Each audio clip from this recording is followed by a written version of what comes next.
देखिए, जब भी आपको माध्य निकालने के लिए कहा जाएगा तो आपको प्रश्न में ऐसा ही एक सारणी जरूर दिया रहेगा। ठीक है।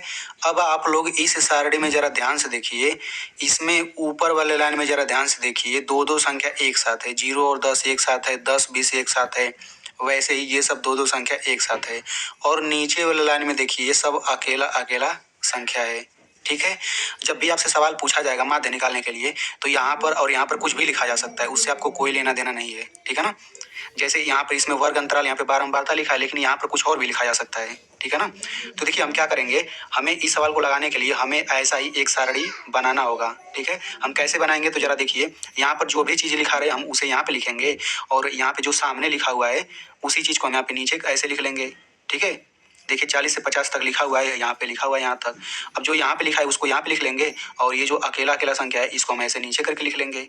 ठीक है। तो अभी तो ये जो इतना लिखा है, अभी तो ये पूरा प्रश्न नहीं है। हम लोग एक सारणी दो सारणी अलग से बना लेंगे, और नीचे भी एक लाइन ऐसे एक्स्ट्रा बना लेंगे। ठीक है। तो अब हम इसके बाद इसे कैसे लगाएंगे, तो अब आपको ध्यान से समझना है। तो सबसे पहले माध्य निकालने के लिए जो सूत्र होता है उसे हम लोग जरा एक बार देख लेते हैं। ठीक है। तो देखिए, माध्य निकालने का ये सूत्र होता है सिग्मा एफ आई एक्स आई बटा सिग्मा एफ आई। यानी कि आप इसमें देख सकते हैं कि एफ आई भी है, एक्स आई भी है। ठीक है ना। तो हमें एफ आई एक्स आई इसी सारणी से निकालना होगा, फिर हम उनका गुणा करेंगे, क्योंकि यहाँ पे बीच में कुछ नहीं है तो गुणा है। ठीक है ना। तो चलिए मैं आपको अच्छे से समझाता हूँ हर एक चीज। तो देखिए, ऐसे सारणी बना लेने के बाद जो ये अकेला अकेला संख्या है ना, इसी के ऊपर हम लोग यहाँ पे एफ आई लिख देते हैं। ठीक है। यहाँ पे एफ बना लेंगे, आई नीचे यहाँ पे रहेगा। ठीक है ना। आई नीचे रहेगा, तो जो अकेला संख्या होता है ना, हम उसी के ऊपर एफ आई लिख देंगे। ठीक है। इतना हो जाने के बाद अब हम यहाँ पर एक्स आई लिख देंगे, एक्स आई यहाँ पर। अब देखिए, बहुत बच्चे इसे गलत लिख देते हैं, ऐसे एक्स लिखेंगे आई सामने लिख देंगे, ये गलत तरीका है। आई यहाँ पर नीचे रहेगा, वैसे यहाँ पर एफ के नीचे आई रहेगा। ठीक है ना, सामने नहीं रहेगा। अब जो ये एक्स आई है इसको हम बोलते हैं वर्ग चिन्ह, बोलते हैं वर्ग चिन्ह, या फिर इसको मध्यमान भी बोला जाता है। ठीक है। तो अब ये एक्स आई कैसे निकलेगा, तो मैं आपको यहाँ पे बताता हूँ। ये जो एक्स आई है ना, इसी से निकलेगा। हम इन दोनों को जोड़ करके आधा करेंगे तो ये एक्स आई निकलेगा। तो 0 और 10 को जोड़ेंगे क्या आएगा, 10 आएगा, और 10 का आधा क्या होता है, 5 होता है, तो यहाँ पे हम 5 लिख देंगे। वैसे यहाँ पर करिए, 10 और 20 को जोड़ेंगे क्या आएगा, 30 आएगा, और 30 का आधा 15 होता है, तो हम यहाँ पे 15 लिख देंगे। बिल्कुल वही काम हमें इन सभी में करना है, तो यहाँ पर आता जाएगा। तो देखिए, आगे जैसे ही बढ़ेंगे ये संख्या बढ़ता जाएगा। तो मैं आपको एक और तरीका बताता हूँ ये सब निकालने का, आसान तरीका। केवल दो आप निकाल लेंगे। दो निकालने के बाद हम कैसे करेंगे, तो देखिए, 5 में क्या जोड़ा गया है, तो ये आया है। 5 में 10 जोड़ के ये आया है, तो इसमें 10 जोड़ेंगे तो अगला आ जाएगा। तो 10 जोड़ेंगे तो क्या आ जाएगा, 25 आ जाएगा। फिर 10 जोड़ेंगे तो ये आपका 35 आ जाएगा। फिर 10 जोड़ेंगे तो ये आपका 45 आ जाएगा। तो ये आसान तरीका है। हम लोग इन दोनों को जोड़ करके आधा करेंगे तब भी यही आएगा। देखिए, 40 50 को जोड़ेंगे 90 हो जाएगा, और 90 का आधा 45 होता है। तो आप इनको जोड़ करके आधा करेंगे तभी ये आ सकता है। बाकी सबसे आसान तरीका यही है कि केवल आप दो संख्या निकाल लीजिए, उसके बाद हम लोग ऐसे ही निकाल लेंगे। तो देखिए, अब हम इसके बाद इसे कैसे हल करेंगे। ठीक है। तो देखिए, इस लाइन में भी एक एक संख्या है, इस लाइन में भी एक एक संख्या है। अब हम इन दोनों का गुणा करके यहाँ पर लिखेंगे, सिंपल। ठीक है। तो 3 और 5 का गुणा करेंगे क्या आ जाएगा, 15 आ जाएगा, तो हम यहाँ पे 15 लिख लेते हैं। 10 और 15 का गुणा हमें गुणा करना है, यहाँ पे गुणा करना है। ठीक है। तो इन दोनों का गुणा करेंगे तो क्या आ जाएगा, ये आपका आ जाएगा 150। अब हम 11 और 25 का गुणा करेंगे, तो इनका गुणा करके आ जाएगा 275। ठीक है। फिर हम 9 और 35 का गुणा करेंगे, तो ये आपका आ जाएगा 315। ठीक है। अब हम 7 और 45 का गुणा करेंगे, तो ये भी 315 ही आता है।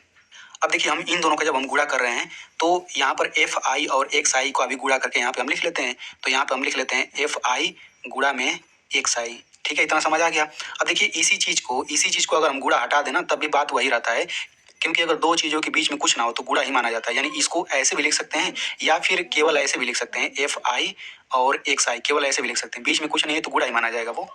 अब देखिए, इतना कर लेने के बाद अब हम क्या करेंगे, तो हम लोग एक बार सूत्र और देख लेते हैं। सूत्र आपका है sigma F I x I, sigma F I है। ठीक है। तो ये कैसे निकलेगा, तो मैं आपको बताता हूँ, और सिग्मा का मतलब भी मैं आपको अभी बताऊंगा थोड़ी देर बाद। वैसे आप देख सकते हैं सिग्मा का मतलब जोड़ होता है, लेकिन जब यहाँ पे समझेंगे तो फील अच्छे से होगा। तो अब हम क्या करेंगे, ये जो एफ है ना, इन सभी को जोड़ेंगे। ठीक है। तो इन सभी को जोड़ने के बाद 40 आएगा। आप जोड़ करके देख भी सकते हैं, इन सबको जोड़ेंगे तो ये आपका आ जाएगा 40। ठीक है। अब हम यहाँ पे लिखेंगे एफ आई बराबर, लेकिन यहाँ पे हम सिग्मा भी लगा देंगे, क्योंकि देखिए, ये जो एफ आई है ना, इसका मतलब है कि इस लाइन में ये भी एफ आई है, ये भी एफ आई है, ये भी एफ आई है। तो मैंने सभी एफ आई को जोड़ा है, तो यहाँ पे सिग्मा का मतलब जोड़ होता है। तो इसका मतलब यही हुआ कि सभी एफ आई का जोड़। ठीक है, सिग्मा जोड़ बताता है। तो बस दिखाने का तरीका है, सिग्मा एफ आई बराबर 40 हो जाएगा। बिल्कुल उसी तरीके से अब हम क्या करेंगे, हम इन सभी को भी जोड़ लेते हैं। तो देखिए इन सबको जोड़ने पर क्या आएगा, तो इन सबको जोड़ने पर 1070 आएगा। ठीक है, तो देखिए ये भी आपका एफ आई एक्स आई है, मतलब गुणा करके ये भी एफ आई एक्स आई, ये भी एफ आई एक्स आई। तो मैंने इन सभी को जोड़ा, तो यहाँ पे हम क्या करेंगे, सिग्मा एफ आई एक्स आई लगा देंगे। ठीक है, इसका मतलब हो गया कि एफ आई एक्स आई का जोड़, समझ में आ गया ना। और हमें केवल इन्हीं दोनों की जरूरत थी माध्य निकालने के लिए। ठीक है, तो इतना कर लेने के बाद अब हम सीधे यहाँ पे लिखेंगे माध्य का सूत्र लिखेंगे कि माध्य बराबर सिग्मा एफ आई एक्स आई बटे सिग्मा एफ आई। तो सिग्मा एफ आई एक्स आई कितना आ गया है, 1070 आ गया है। तो हम यहाँ पे 1070 लिख लेते हैं, फिर बटा सिग्मा एफ आई 40 आ गया है, तो यहाँ पे 40 लिख लेते हैं। अब बस इसी को हल करेंगे तो आंसर आ जाएगा। तो इसको अब कैसे हल करना है, तो देखिए यहाँ पर अंत में एक जीरो है, यहाँ पर भी अंत में एक जीरो है, तो हम इनको काट सकते हैं, ये नियम होता है। ठीक है, अब बचा क्या, ये बचा 107 बटा में 4।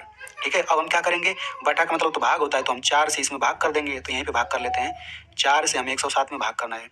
तो देखिए 4 दूना 8 हो गया, घटाएंगे 2 आएगा, अगला संख्या उतार लेंगे, फिर हो जाएगा 4 छक्का 24। तो यहाँ पर घटाएंगे 3 हो जाएगा, और अगला उतारने के लिए कुछ नहीं बचा, तो हम यहाँ पे दशमलव लगा करके जीरो लगा लेंगे। अब 4 सत्ते 28 हो गया, यहाँ पर कितना बचा, 2 बचा। ठीक है, अब चूंकि दशमलव लग गया तो हम एक जीरो अपने मन से बढ़ा सकते हैं हमेशा। अब ये हो जाएगा 4 पचे 20। तो देखिए यहाँ पर शेषफल जीरो आ गया, यानी भाग खत्म हो गया। तो यही भागफल है ना, यही भागफल तो हमें यहाँ लिखना है। तो ये हो जाएगा 26.75, और यही आपका क्या हो जाएगा, यही आंसर हो जाएगा। तो देखिए मैंने आपको इतनी आसानी से समझा दिया, तो आप लोग मेरी मेहनत के लिए इस वीडियो को एक लाइक कर दीजिए, और इस वीडियो को अपने दोस्तों में जरूर शेयर करिए, क्योंकि उनको भी फायदा हो जाएगा। दोस्तों आज की इस वीडियो